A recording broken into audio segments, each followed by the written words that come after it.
I would like to thank a number of people who made this possible. I would like to start with the people at the Adath. And first, Stu Gutman. Stu Gutman was the seed for this interview altogether. Alvin Delovich, Ellen Delovich, Andre Zoldan, Esther Zoldan, and of course, Rabbi Michael Whitman. Been very helpful and very obviously instrumental in making this work. I would also like to put out a thanks for the Côte St. Luc Men's Club, who are not really involved with this, although the interviews that I do there were instrumental in us landing here. And they went out of their way to publicize this very nicely. So a special thanks to David Gandel, actually a past president of the Adath, and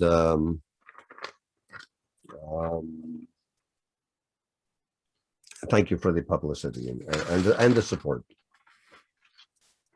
Okay. Okay. Our featured guest this evening is Dr. Mindy Eklove. She is a wonderful individual who I happen to know for a very long time. She is a great source of nachas to her parents. That's myself and my wife. And she has had a quite unusual path leading to her becoming a doctor right now in Winnipeg. And that's exactly what we are going to be looking at right now.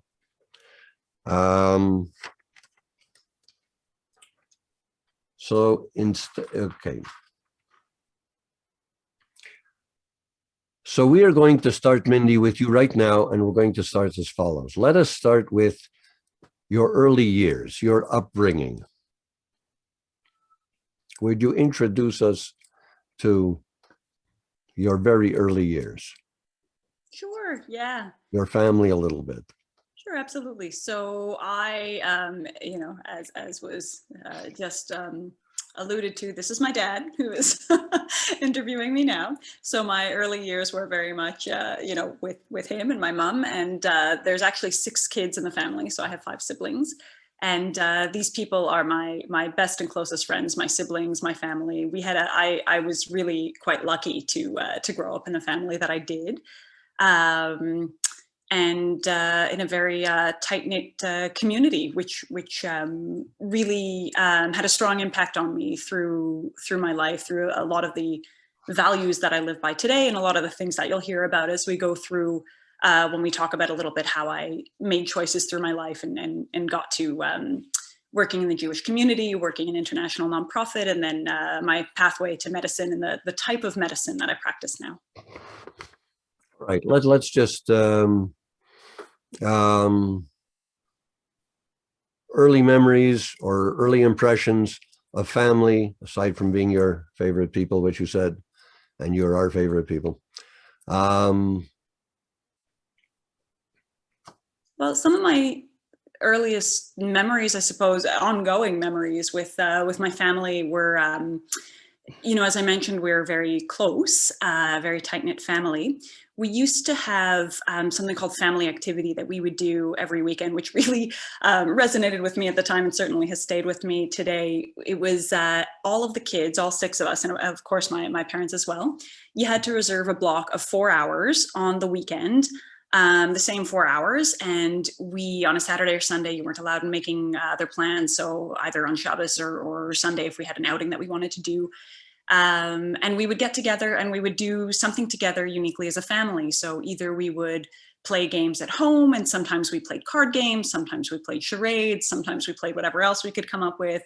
Sometimes, my parents would take the passel of us out to a nearby park, and we would play various games on the gym structures, things like that. Just kind of all of us, this beautiful chaos that we all kind of grew up in.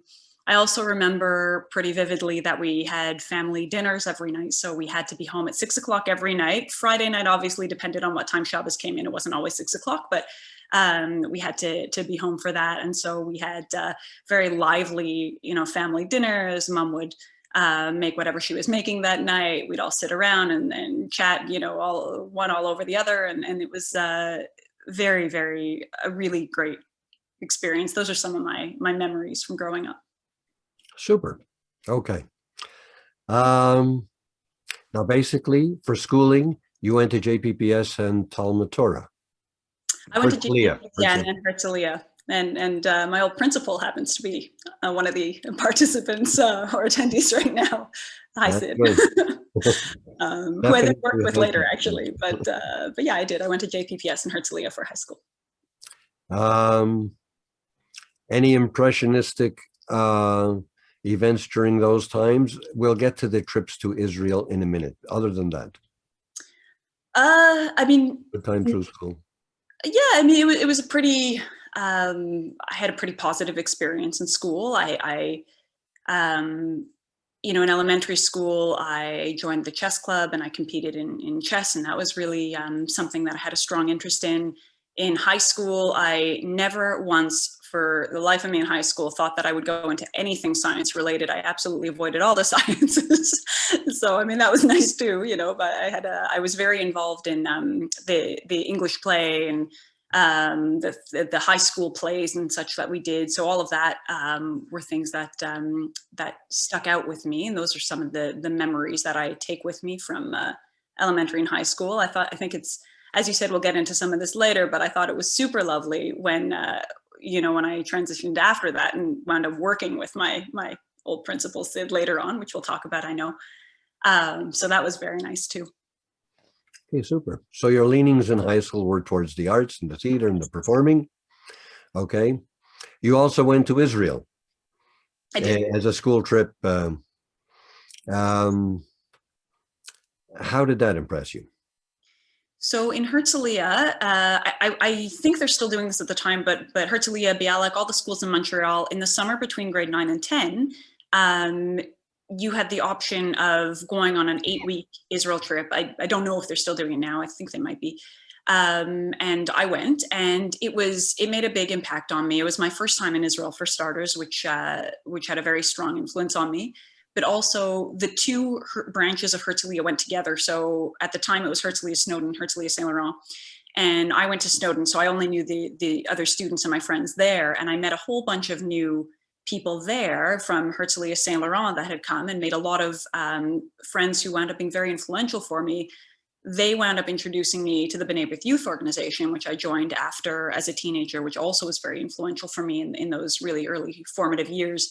So the trip to Israel for me was sort of dual-fold, because Israel itself was very important to me, of course, and the people and friends that I made, which then led me to BBYO, which led me down the life path that we'll talk about, also was very influential for me.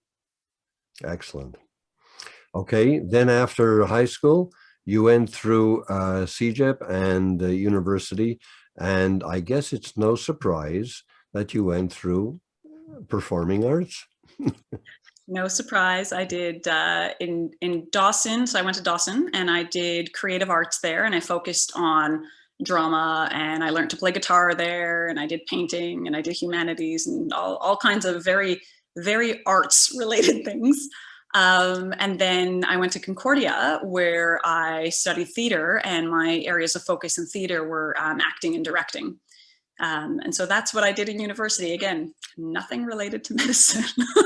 Well, this provides the background actually to why your path into medicine is a little bit atypical. By the time you finished university, you had no physics, no chemistry, no biology, no sciences. It's not the strongest foundation for a medical doctor. However, one of the things that you did do when you came out, you were very impressed with B'nai B'rith, and you worked with and for B'nai B'rith. Can you introduce us to that? Yeah. So as I mentioned, I joined BBYO, the B'nai B'rith Youth Organization, as a teenager, and that was extremely influential for me, as it has over the years been for so many teenagers. So what that does, of course, is it cultivates one of the primary focuses is, as we know, is friendships amongst Jewish teens. So that was really important to me. But it also has a very unique feature in that BBYO is primarily and actively youth-led. So it's the teenagers themselves that take on roles of leadership within the organization. And so that's what I did as a teenager. I initially joined as a member, and then I took on roles of my chapter secretary, then president. I took on the region president. I started going to international conferences, all of that. Later on, when I finished university and it was time to kind of figure out what job I was going to do, BBYO in Montreal, as is the cycle of BBYO everywhere, it tends to have years that it does a little better and years that it does a little worse, and membership is sometimes better, sometimes a little worse, this and that. So in Montreal, it was at a stage, I had already taken on a position of assistant director there. So I was running what was called Team Connection at the time, leading into BBYO, and I was doing basically helping out, but I wasn't the director at the time yet. And at the end of that year, BBYO was in a period in one of its cycles of a bit of struggle. And so I sat down actually with Sid at the time, and we talked about that. And the director at that point happened to be moving on to a different position. And we talked about, I applied for that position. We talked about me taking it over and what our vision would be for BBYO moving forward. So through that, I took on the position of regional director for BBYO. And started working on this organization that I loved so much that I really wanted for it to flourish and do really well. And so I had a tremendous amount of support. I put together a board of directors, of course, with Sid's help and with the CEO Linda's help and all of that. We put together this amazing board of directors, and we had a fabulous team of advisors who worked with the teenagers and the teens themselves. And we spent 4 years where I was the regional director, 4.5. And we really took BBYO from a place where it was struggling a little bit to where it was really flourishing. Membership, I think, at the time went from a very low number. I think it quintupled. It went up 5 times, basically, times 5 roughly. And we started a functional fundraiser that was really important. It had been in debt. We did a lot of stuff that was really important to me at the time to make sure that this organization flourished. And just to give us a flavor of how you were doing at the time, during that time through CJEP and you had a lot of hobbies. You had cooking, skydiving, martial arts. You introduced your father to motorcycling. Would you care to? You were a very active individual at those times. Yes. Yes. And these were very satisfying to you also. You were leading a good life. They were satisfying to you at the time. Yeah, you had a web page. You were ahead of your time. You had your Balanced Kitchen was a web page. And how long did you have that? A couple of years. I can provide the background on what that was for people who may not be familiar. I certainly did have a lot of hobbies. I always have. I still do. All of those things that you said. One of the things that I loved, as you said, was cooking, of course. And A Balanced Kitchen was a food blog that I wrote for 3 or 4 years. It's no longer up. So if you're looking for it right now, it's not there. But it was something that I really did enjoy doing. And I also competed on a chef reality television show, one episode, which I lost. So for any of you that are Googling that, I very much enjoyed the experience, but I didn't win. So I did compete on that show, and I did a lot of cooking, and I ran a cooking club, and I had this food blog for a while. And you're right, I skydived for about 3 years. I rode a motorcycle, which I don't anymore, as a doctor. I mean, it's, not a great hobby, but, it was great at the time. And a whole lot of things that I used to do. Martial arts, exactly, all these things. Okay, so all of that puts it in perspective for Montreal. And then you moved to Toronto. I did. UIA. Yes. How did that happen? What? So after the amazing work that was done in BBYO with these amazing advisors that I had, and very supportive board of directors and supervisor, and all the people who really were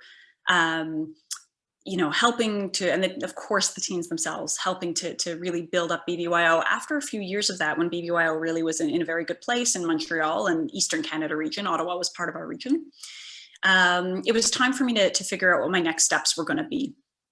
And so there was a position that opened in the Jewish Federations of Canada, so United Israel Appeal in Toronto. That's the national federation. So Montreal, so like Federation CJA, for example, is one of the local ones, looks after Montreal, and Toronto has it. All the major cities in Canada have their own federation, and UIA is the overarching national federation. And there was a position that opened up there for the National Director of Young Leadership that seemed like it was a really good fit for me. And the CEO that I had worked with at the Y, when I was working with BBY, so the CEO was Linda Kislowitz at the time, and she had, prior to that position opening, had left the Y and moved there to become the CEO of United Israel Appeal. And she was also really influential for me. It was amazing for me to work with Linda and to have such a strong role model, this female CEO who was very supportive of everything that I was doing. I could always walk in and chat with her and get, her really insightful and considered input. And she was very supportive of me. She was a great role model and someone that was really great for me to work with. So when she had moved there and this position opened up, I spoke with her about it, and she encouraged me to apply, which I then did, and got the position. And so I moved to Toronto. And I spent the next, I'd have to calculate, it's about 8.5 years or so that I worked for Jewish Federations of Canada, where I started off as the National Director of Young Leadership, and then moved, took on extra positions, and ultimately wound up working also as the Partnership Together Director. So what Partnership Together is that Israel has all the different sort of regions and cities in Israel have partnership cities in the diaspora. So Montreal has, its partnerships, Toronto has its partnerships, and then there was a coast-to-coast partnership of the small and mid-sized cities in Canada. So there were 6 cities in Canada and 5 communities in the north of Israel. That was one conglomerate partnership, and I wound up being the director of that as well. One of the features of that job is you became a frequent flyer. I spent a lot of time in Israel, which was really, really, a wonderful experience for me. Yeah. How many times a year did you go to Israel? It depended on the year, anywhere between 2 to 4, usually 3 to 4 per year. Yeah. I think I've probably been to Israel somewhere between 20 to 25 times. And you have taken missions over there. You have taken. Yeah, I have. Yeah. Well, sorry? You worked with donors and introduced people to Israel. You had certain trips and missions to go with them. Yes, I did. Yeah. Some of them around that Partnership Together. I also had a trip that dealt with young leaders and members of parliament, Canadian members of parliament, that I brought over to Israel. And then depending on what the year was, would depend on, there was usually another reason or two that came up. There was, so United Israel Appeal started the Dragon Boat Israel Festival with some of the volunteers and donors in Ottawa that were very instrumental for that. So I had gone over to help with that at one point, so different things would come up depending on what projects we were working on. Okay. Those really tied into the professional kind of travel. One of the interests that we did not touch on, which actually introduces your interest to medicine, was that you did a lot of traveling on your own. You were very interested in traveling. You traveled to places like Kenya and Cuba, and enlighten us with some of those trips and how they impressed you, because they helped you. They helped you along this path to medicine. They did. They were the direct inspiration, a lot of that work, for why I switched to medicine ultimately. So I had always been a big traveler, even before United Israel Appeal, even before any of that. I had spent time in Australia. I'd spent time all over the place. I was already quite an avid traveler. I started doing initially a lot of volunteer work, and then taking on extra projects and sort of professional type of projects through the connections that I made with the volunteer work. And what I would do is I would go into underdeveloped, poorly resourced countries, and whatever the projects were at the time, which I'll explain a couple of them, was what I would do was different things in different places. I spent a lot of time in Kenya. I spent some time in Ecuador. I did spend a lot of time in Cuba. That was through the Jewish Federations of Canada, but it was similar sort of type of work, and a number of other places. In Kenya, for example, when I went over there, the first thing that I was doing was I started working at an orphanage in Nairobi.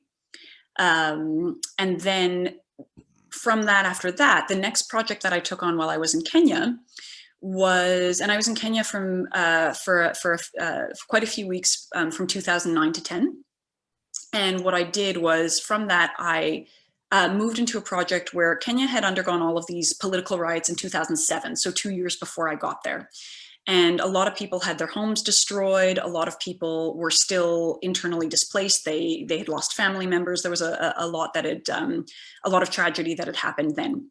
So the next project that I took on after the orphanage was I helped develop and run a food program at some of these internally displaced persons camps that didn't have, access to food the same way that we all have, and that we're very privileged to have. And so started working on a way to get accessible food for people to be able to have enough to eat. I also went to see the slums in Kenya and started a project for a little while working with some of the other people that were there about one of the slums in Kenya, Kibera, which is an infamous slum there. Some of the people there, to make money, will make jewelry out of cow bones. So after a cow has either been eaten or passed, they use the bones and they'll paint them. And so I started one where I would bring back jewelry and send things back to Canada or to the States or wherever people were. And so we could sell those and then bring that money back to the artisans who were working in those slums. And then another project that I did there was, well, this one sort of adapted. When you're in Africa, you kind of have to be very flexible. So I went and stayed with the Maasai warrior tribes for a little while, the nomadic Maasai clans. And initially I was supposed to actually do some teaching for them. I was teaching English and that sort of thing. That actually fell through, that particular project. But what wound up happening was I stayed with them for some time and did a quasi-cultural exchange. They got to know me and a couple of other Canadians, and there were some Americans that were there, and we got to know them. And that was a really very informal, but a very positive experience as well. And I certainly did a lot of travel like that and work on a lot of projects like that. But even back home when I came back to Toronto, I volunteered for the Canadian Centre for Victims of Torture, and I worked with immigrants and refugees who'd come over after having gone through ethnic cleansings and genocides and really terrible things, that in our own history has some connection with the Holocaust that had happened with us, and they would come over, and so I worked with refugees from Rwanda, from Afghanistan, from all these different places, Bosnia, places that they basically had to up and leave their home. And I did a couple of things with them. I was helping out in their English as a second language class, and then I was also in Toronto helping work with individual refugees and refugee families to help integrate them back into Canada, into their new home in Canada, and help them get settled, which is very difficult, when they had just left something that was horrific. There are no words to describe. And now they're in a new place. They don't really speak the language. They're really struggling. They don't know anybody. They're by themselves, and they've just undergone this terrible tragedy. So helping to get them settled and find things. Sometimes it was simple things like how a taxi works or a bus works or where the grocery store is. And sometimes it was obviously more in-depth things. And I did a lot of that, and projects throughout the world and projects at home as well. We have a lot of, I had gone up to visit Inuvik and Eklove as well in Canada. That was a sort of a personal trip. A friend of mine was working there. Those are two Indigenous communities that are in way up by the Arctic Ocean, up in the Northwest Territories, about as far north as you can go. So I had visited those communities, and that had left an impression on me as well. They're also very underdeveloped communities, but right here in Canada, we have a lot of areas in Canada that we don't realize, don't have clean water, don't have access to food, and that's here in Canada. So I was really inspired by all of these things that I was doing to make a switch. And what happened with that was when I came to the point with Jewish Federations of Canada, with UIA, that I felt that it was time for me to make a career switch. I didn't really know what that would look like yet. I didn't know what that would be. Certainly, I had considered CEO positions and things like that of similar organizations, and I was in talks with those. But ultimately, I decided that what I really wanted to do was fill a need that wasn't being filled. And in all these places, the health outcomes, I noted with a lot of dismay, that the health outcomes were very poor.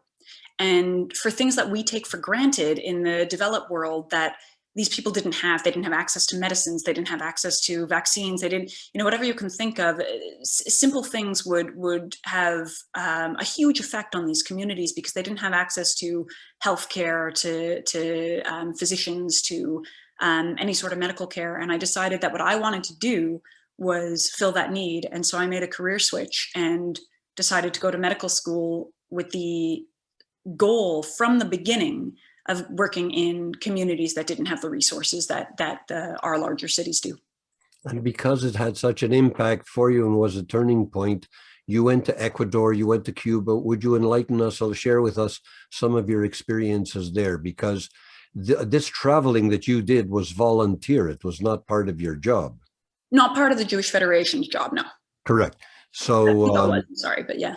Yeah. Would you share with us some of the other countries that you went to, because you went to a lot of places, Cuba or Ecuador, Ghana? Yeah. So all of those things had so different roles. So Ecuador was one that I went to prior, closer to the end of my career with Jewish Federations of Canada and prior to med school. So at that point, I was considered a subject matter expert in terms of strategic planning, resource development for nonprofit and all of that. So in Ecuador, I worked with an organization called UBESI, which stands for United to Benefit Ecuadorian Children International. And what they do is they, there's a lot of street children in Ecuador whose parents pull them out of school because they need to help them sell things in the market. And so what they do is that they bring education to these kids in the street. And so what I did for them was I helped develop them into come up with a strategic plan, a lot of resources, and to develop them into a proper charitable organization, come up with a funding plan, come up with sponsorship, and take them from something that they were putting together out of the goodness of their hearts because they really wanted to care for their people into a viable charitable organization. So that was Ecuador. Cuba was very instrumental in my path to medicine. Cuba was through the Jewish Federations of Canada. I was there a number of times. We were working with the Jewish community there. And one of the really interesting things that we did in Cuba was at the time when we were going down, I would guess these are still the rules, I'm not sure. Individuals were allowed to bring up to 10 kilograms of medication for personal use, which of course is a tremendous amount. If you think about how much a box of Tylenol weighs or anything like that, 10 kilograms of medication and medical supplies is enormous. It's absolutely staggering. And the reason that they did that is because Cuba actually trains excellent physicians, but doesn't have access very well to, or at least at the time, doesn't have access to medical supplies and medications and all of that. So we were doing a lot of work with the Cuban Jewish community, but every time that we would go down, we would make sure that we brought every person that I had on any one of these missions that I was bringing, they would bring 2 pieces of luggage, one with their own personal items, and one with 10 kilograms of medications and medical supplies that we would get donated from pharmaceutical companies or anywhere else. And we would bring it down so that they would have access to these medications.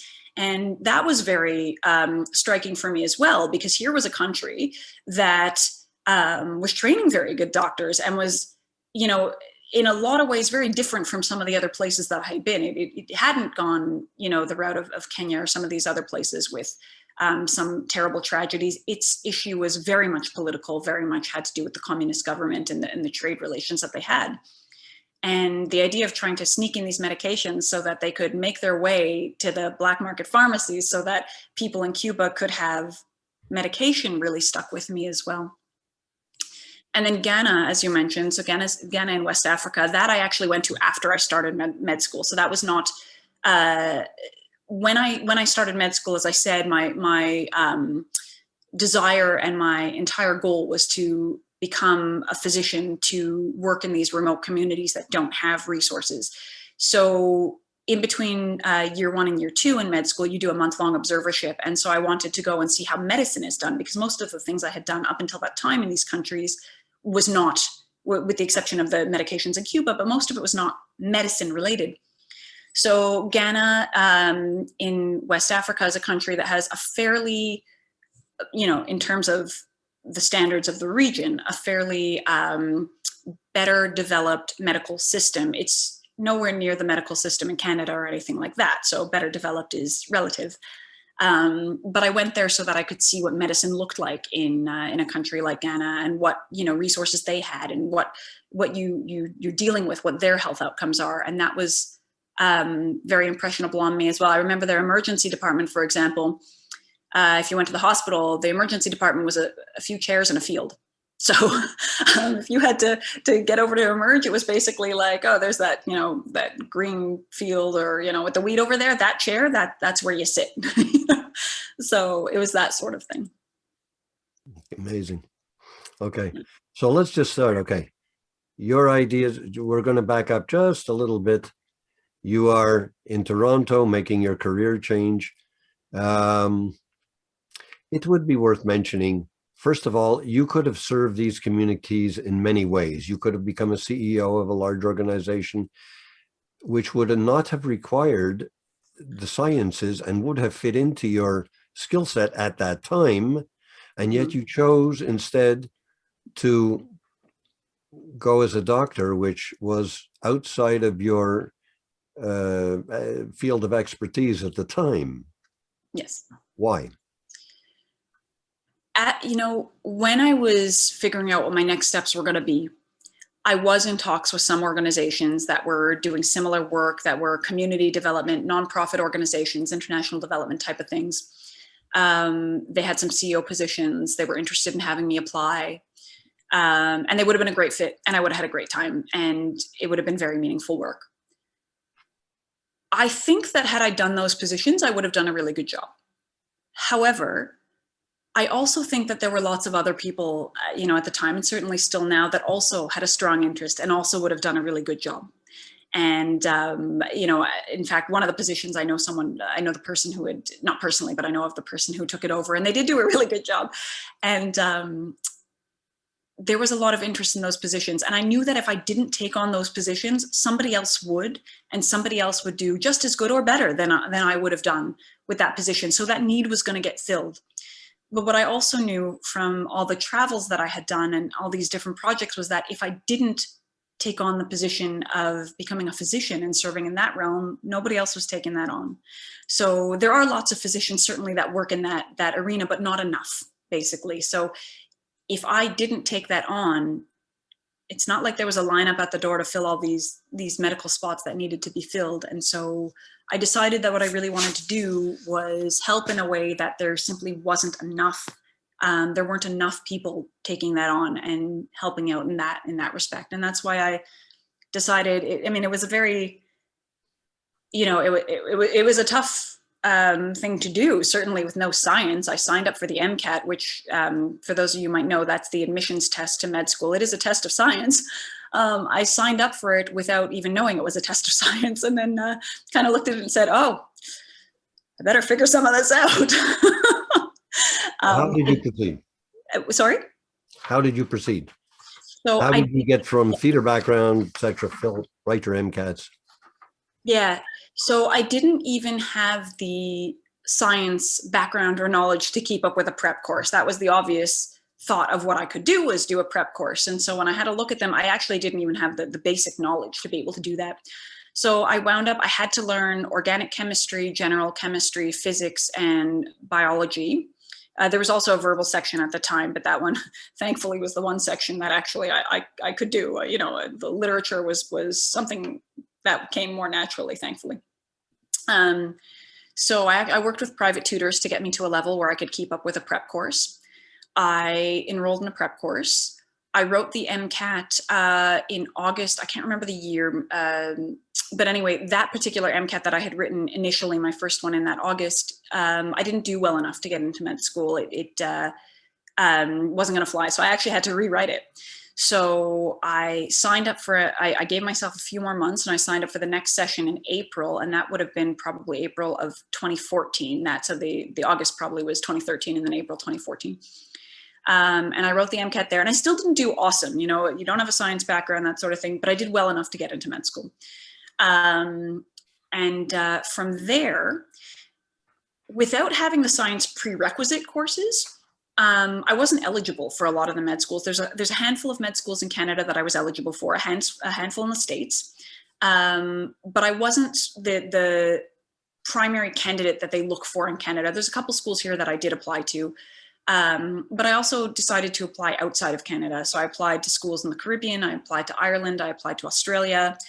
I really wanted to go to Australia. I had backpacked around there and done a fair bit of traveling there before, and I'd always wanted to live there. So I did get accepted to Australia to it's a world-renowned medical school, also ranked in the top, I think my med school's in the top 30. There's a lot of med schools, you know, that we're all familiar with. McGill is in that ranking, of course, as well.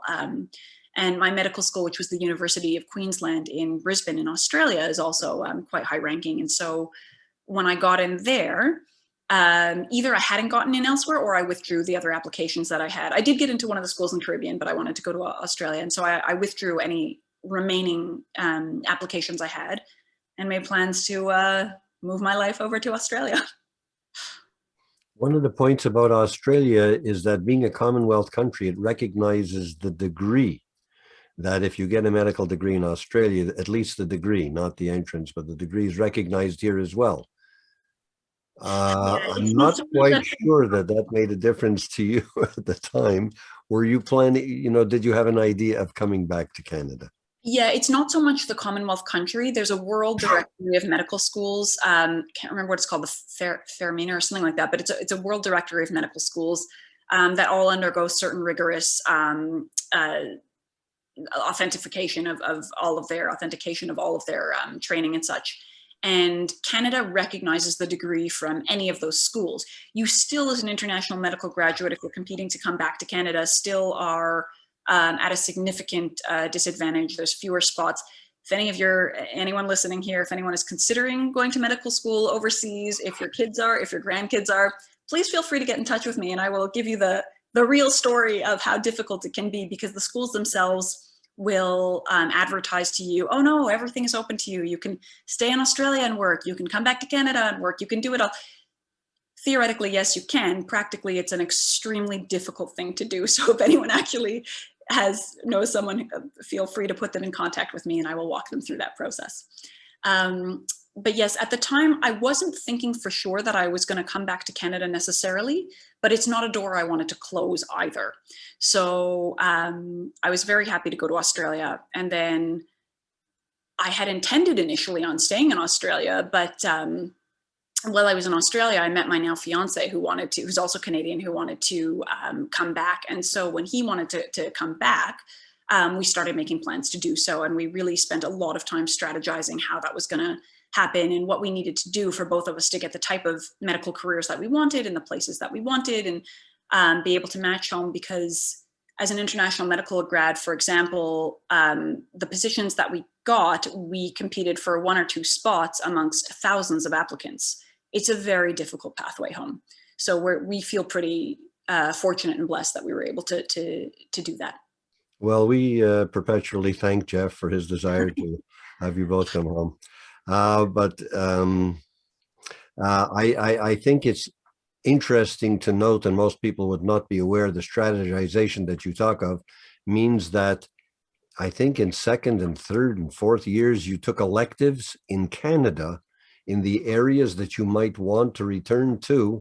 So there was a lot of planning to go on, and perhaps you could just share a little bit of what was required. You took electives in Ontario out west. Certainly, yeah. And I really do mean, if anyone knows anyone who's considering going overseas, I'm happy to be in touch with them about it. Our strategy was a strategy that spanned years, which is necessary if you want to actually come back. We did do electives. We were very strategic in terms of it's very important to do electives in the places you're considering going and in the fields you want to go into. And that's for two reasons. Of course, it's for them to get to know you and it's part of your strategy of coming back, but it's also for you to get to know whether, in medical school, you need to know if what you're choosing to go into is really something that you want to do. So a smart way to do that in general is just you do electives in what you're considering and you see if that's actually a really good fit for you. So I wanting to do remote medicine, and I wanted to work in rural and remote communities, of course, and I wanted to also work in global health with refugees, with underserviced populations in Canada, with Indigenous people, which is what I do now. I do now, as I know we'll get to, but I do work in the far northern communities in Manitoba, Nunavut, and fly in, fly out communities in Canada, and I work with Indigenous populations and refugees. The best way for me to do that was to become a family medicine practitioner, so to become a GP, and try out sort of these different areas that I wanted. So I did electives in Campbell River in BC. I did quite a few weeks. I think I spent 6 weeks in Red Lake in Ontario, which is a community when you hit Kenora, if you turn north where the highway ends, that's where Red Lake is. I did quite a number of rural and remote electives in Australia as well, just to kind of get a feel for that. And then I also did other electives whenever we had the opportunity to come back, any sort of away electives that we could do, even if they weren't necessarily in the field or area that I wanted, we would do back in Canada. So I also did electives in pediatric gastroenterology in BC. I did an elective in cardiology in Manitoba, respirology in Kingston. So we did a whole number of electives in Canada. And then the other thing that I wanted to do, which I didn't do as many electives in, but which I've done now, was I wanted to complement that with emergency medicine as well. So I actually, through the process, same thing in residency here, I've actually been quite strategic, and I'm doing an extra year in emergency medicine starting in July the 1st. So I'll be a GP +1 practitioner which will be a family medicine practitioner with a special focus in emergency medicine and extra enhanced skills in emergency, as well as those focuses in those areas that I had mentioned. So it sounds like, well, the interesting thing with that is your strategic planning started 3 years before you graduated. I mean, it was very, you had to know where you were going before you started. Anyway, now you're in Winnipeg. You're a doctor in Winnipeg. And how is this working out? Well, it's working out great. I really very much wanted to come to Winnipeg. There's a number of reasons why we wanted to come here. We actually matched to our first choice, which is really extraordinarily difficult. And it's not necessarily that we're so smart or anything like that. It's that we worked really hard and strategized properly to be able to get to this point and what we wanted.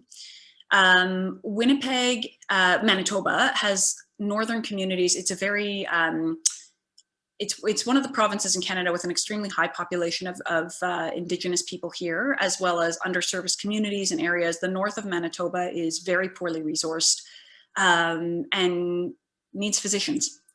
And the residency program that I got into here is it's a family medicine program. It's the Northern Remote stream that really emphasizes and looks for people like me. I looked for a program like that, and they look for people like me who really, so it's a good fit both ways, which is really considering your career. Yeah. And what they do is they train family medicine practitioners with extra skills, with all the things that you need to work in a remote area where you're the only doc around for miles. You could be the only doc around for hundreds of miles, or one of a very small team. So in the city, for example, if I need any sort of specialist, I just call them. They're probably just down the hall in the hospital. The emergency, I have CT scanners and MRI, I have anything I need. You don't have that there. You're the family doc, but you're also the emerge doc. You're also the specialist. You're also not so much the surgeon. Those we actually do have to fly people out for, but you're the everything there. And you really need those skills to be able to manage whatever walks in your door, because you don't know what's coming in that day. And so that's what my program here does. And so I was really quite fortunate to be able to match to it. I really feel quite lucky. And then I also have a strong interest, like I said, in emergency medicine. So I wanted to do an extra year of enhanced training in that, which I will use those skills, both in emergencies in the city for sure, but primarily to take those skills to the north and work in these remote communities and So when something happens up there, I hope I will be well trained and well placed to manage it. So which patients, who are you working with now? How much Uh, of it is northern communities? How much is hospital and Winnipeg City, rural? Well, in a family medicine residency, what happens is you do about half the time in family med block, and for me, that time is spent some in the city, but in a very targeted clinic that works with people from the north who've come down to the city for particular reasons. It focuses on Indigenous health, addictions, mental health. Sometimes people come down from the north because they need something like dialysis, which is not available in the north. So anything like that. So that's my city clinic. And then the rest of my family medicine time is spent in communities in the north. So I've worked in places like Cross Lake. I've worked in Thompson. In fact, I'm heading back to Thompson on Sunday. I've worked in Churchill, all of that. You So fly that sort in, of you fly out? You sorry? fly in, you fly in, you fly out? Yes. Yeah. Yeah. So that's kind of half the time in a family medicine residency. And the other half of the time is spent in what's called off-service rotations. So you do, as a family medicine or as a GP, even an urban GP, you need to know enough about everything that you can recognize if there's a problem that walks in your door. So you really need to have experience with kids because you're going to see kids. You need experience with geriatrics because you're going to see that. You need experience with pregnant ladies because you're going to take care of that in your clinic. You need experience with delivering babies. So you're gonna do that. So I've done rotations in all of those things. I've spent a lot of time delivering babies. I've done emergency medicine. I've done internal medicine. It's not the same as the extent of somebody who specializes in that. So for example, a GP, a family medicine practitioner who delivers babies can deliver low risk vaginal deliveries, but they couldn't do a cesarean section, for example. That's more specialized. So there's things like that. So do about half your time in a family medicine residency and family med type of residency, and the urbans will stay in the city, whereas I go to the north, and the other half the time is an off service. The extra sort of things that I get that other family medicine residents don't necessarily, unless they choose it as an elective, is extra time in things like I do work in ICU.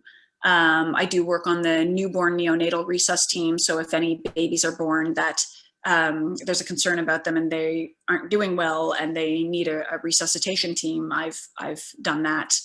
I've done an airway rotation. So my program, we get a lot of extra training in intubation. So if somebody comes in that needs to be intubated, we can do that. Normally that's really the purview of emergency docs or anesthetists. Most family medicine residents in the city don't do that type of work. So there's a lot of extra kind of acute and critical care that we get, because if something were to happen in these northern or remote communities, we are the ones that have to handle it. Well, this year has also been an extraordinary year. It has, yeah. Especially for Winnipeg. It's been low risk for a while. Then it was the hotspot in Canada for COVID cases, and then it dropped off again. Enlighten us a little bit on, you work with COVID patients in the city, in Winnipeg, and how much of a specific problem is COVID potential infection in one of these isolated communities? Is it different from the city? COVID is a huge problem in the northern communities. COVID, we've had crisis response teams that we've sent out to the northern communities.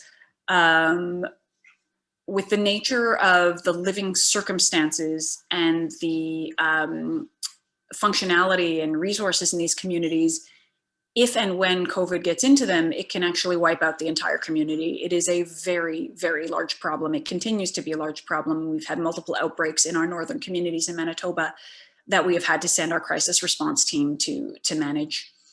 How do they manage it? What do they do to manage? Well, it depends a little on what's happening. So they'll go and they'll right away try to identify who has been exposed to COVID. I mean, it's sort of the basic similar idea, but with different kind of resources. So they try to, first of all, identify who has COVID, who has potential to have COVID. They try to get people to isolate. They set up isolation hotels or isolation areas that people have to go and move into, or they monitor people in the houses. They do house calls to check on people to make sure they're doing okay. They set up a COVID unit in whatever sort of nursing station or whatever quasi hospital exists, which is not usually very big.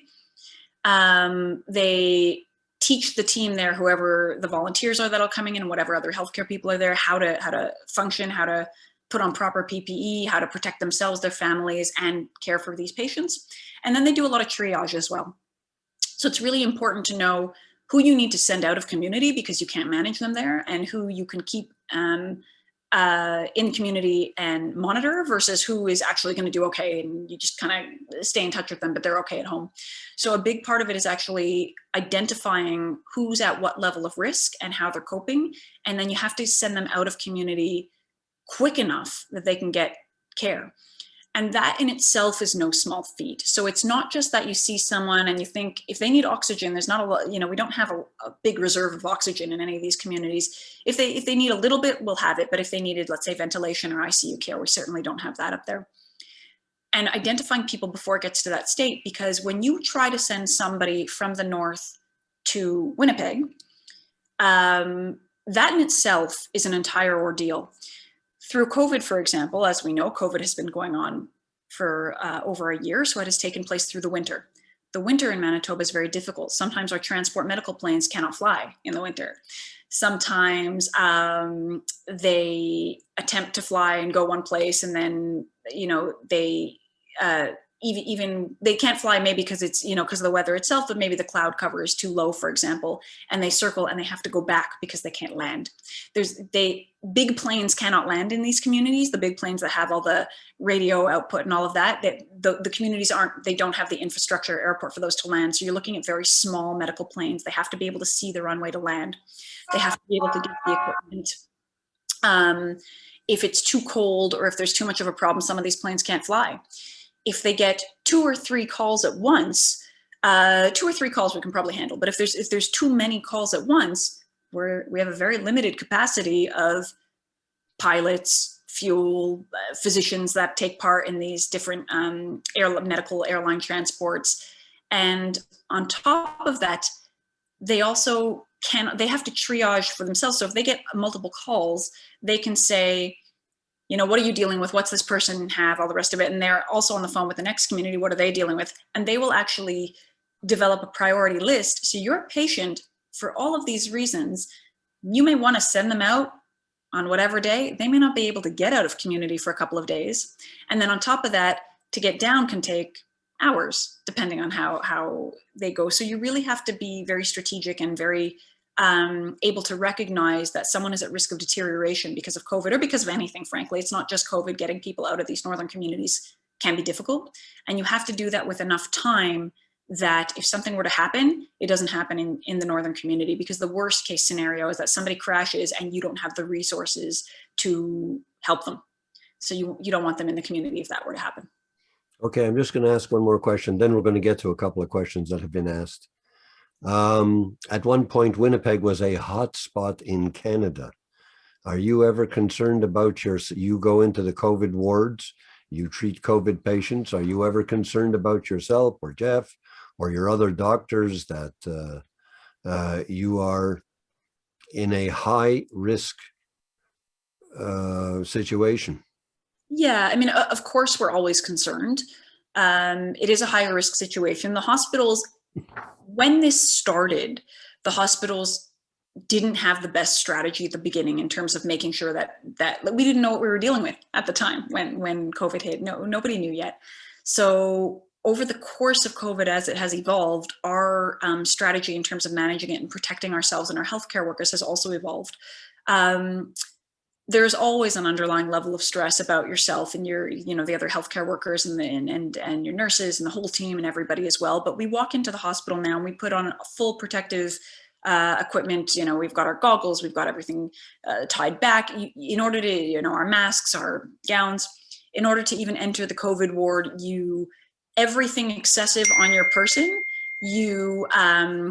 there's a sort of almost like an antechamber, and you get a locker and you put it in. So any pens you have, your phone, your wallet, whatever you have on you does not enter the ward with you. You gown up and put everything on there. You go into the COVID ward. It's very regulated in terms of what areas you're allowed to do what. If you, for example, needed to chart on a patient, you went and saw them and you came back and you wanted to write a note and you forgot a pen, well, that's a whole separate ordeal, because the pen's on a different part of the COVID ward if you need to access it. So it's very regulated at this point. But it's not, the healthcare workers, of course, we worry a little bit about ourselves and all of that, but we worry very much for our patients. We do this because we want to provide that care. We want to make sure that people are going to be okay. And it's very stressful and it's very devastating when that doesn't happen. And when you try to provide the best care for patients, and despite best efforts, COVID or anything else can be a very dangerous thing sometimes, and things don't always go the way that you wanted. All right. I am going to ask you one last question, and then we'll get to the questions. What would you like your legacy to be? That you're very community centered, very community oriented, doing good where you are. That's been a goal. What would you like your legacy to be? That's a good question. I don't need a legacy. I have never needed a legacy. That's never been, in 100 years from now or whatever it is, whether I'm remembered or not is not actually important to me. It never has been. What's important to me is what I'm doing now for the people that I'm dealing with today, for the people that require care and help today, and that I'm able to make a difference to now. Let them leave a legacy, and if I help them to do that, that's great. If I didn't, that's also fine. They can leave a legacy. They can go on to do great things. What's really important to me is that we look at the present moment and our present situation, and everybody needs to have a role in taking care of each other and taking care of ourselves, our families, our friends, the strangers that we don't know. We need to work as best as we can to help each other as best we can. I've seen what happens when we don't. And the most important thing to me is the difference, even if it's not a big difference or whatever I can do to help people now. It's not very important to me whether I'm remembered or anything I've done is remembered or any kind of legacy is left. You're making a big difference on many of us who are not even in the medical system. Here's a question from Esther. Have you ever considered joining Doctors Without Borders? Well, Esther, it's funny you asked that because I had considered it. One of the things that I really wanted to do, which I never got to do, was to work with Doctors Without Borders. There's a number of great organizations that are similar, and I may yet work with them one day. But before I went to med school, my plan was to write that MCAT in August of, again, I think it's 2013. I can't quite remember the year, but write that MCAT in August, do well enough, which as we know didn't happen, but do well enough that I didn't have to rewrite it. And then I was going to go, and I had already been talking to Doctors Without Borders. I wasn't medical at the time, but I was going to go work with them as a project manager for a little while. They do require, or they did at that time, at least for the project managers, you had to have a 6-month minimum stint that you could give to them. And if I had written in August, I would have had enough time. Of course, those plans changed when I didn't do well enough on that MCAT and then had to rewrite it in April. So I actually was never able to go work with them, which was unfortunate. But I have stayed in contact with them on their list, and I do monitor what positions they have available. I have also, through being in medicine now, learned about a number of organizations through the world that do similar type of work. So I might consider working with Doctors Without Borders. I might consider working with one of these other equally impressive and important organizations. I have to finish all my training first, which if all goes well will be, I'll be done GP training. I'll be a full family practitioner at the end of June, and then I'll do the 1 extra year of Emerge. And then I'll see where things go from there. Thank you. Gustav Goldman, a wonderful fellow who I know for 60 years. Good to see you here, Gus. Wants to know the availability of vaccines in the North. That is a great question, Gus. I'm actually not sure of the answer. I'll give you the answer that I know, but I'm not entirely positive that it's accurate. We prioritized in Manitoba sending vaccines to the North, and because of the nature of some of these vaccines, that initially was very difficult. Some of the vaccines need to be kept at a very low temperature. There's a lot of logistical considerations around vaccines that made it difficult. We were able to figure out how to get them to the North. I can't remember which one. I think it was Moderna that was being sent to the North. And there was quite a lot of vaccinations provided in the North. I don't know the numbers or anything, but there were some communities that were fully vaccinated in the North, and we were doing very well. Then there were some challenges, I think, with the Moderna plant that actually had some problems with the delivery to Canada. I think Pfizer stepped up for a little while to do some of that, but if I remember correctly, they're a little more difficult to transport. So I don't know what the status is now of availability of vaccines in the North. I know that for a while we had a fair number, we were doing quite well, and we had vaccinated entire communities at some points. I know we still have quite a lot of work to do, and that the our politicians and Minister of Health are actively trying to get more vaccines to the north right now. I think I'm going to bring this to a close, and the rabbi will make concluding remarks. There were two other questions in the two other comments in the Q&A. One is from Francine Feinsilver. Hi, Fran. My wife knows her for about the same time. Comment is, "You are amazing." And then Steve Schrader says, "I can't wait to see the movie that will be made of your life. You continue to be very special and amazing."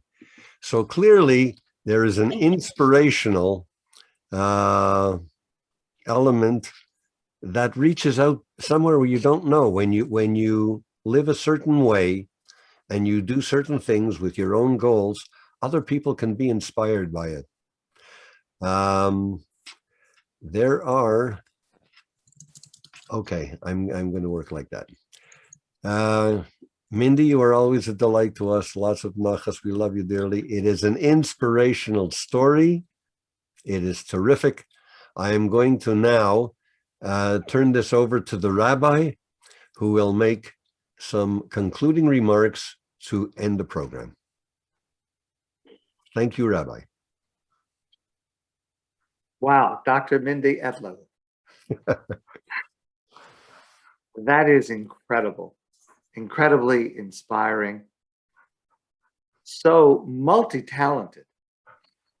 And I'm not even sure if you mentioned Adath youth leader. You and I had the pleasure of working together many, many years ago, and you were a great youth leader at Adath. And I hope that's had some small part in your evolution. One of the things that you did tonight is that you have liberated so many people from feeling that I'm in this path, this is where I am, and there's nothing else. But you show us that there is always the opportunity to branch out and to explore new things. And it is so refreshing.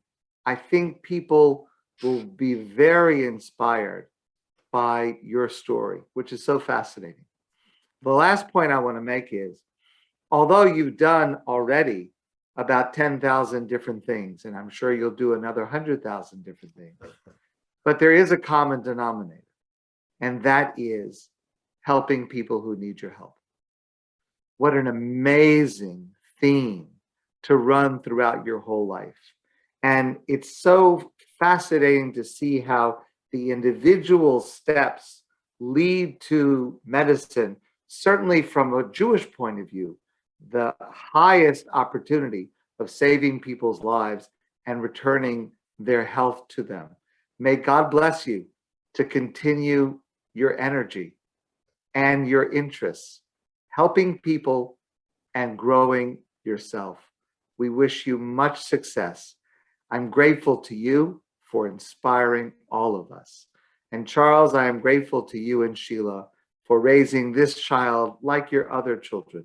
Remarkable, wonderful assets to our entire community. Thank you very, very much. I thank you, Rabbi, and I would mention, actually, Mindy and I did a prep interview in which we did home in on the fact that she was a youth leader in the Adath, and I will thank you for your comments, and I will thank you that the Adath has been a major part of our lives for all of our children for decades, many decades. And it has been a very positive role. And I frankly cannot wait to get back to see you in person. Me too. Thank you. I thank you. I think that concludes our evening. And so, Stu, thank you very much. Thank you. Good night. Good night.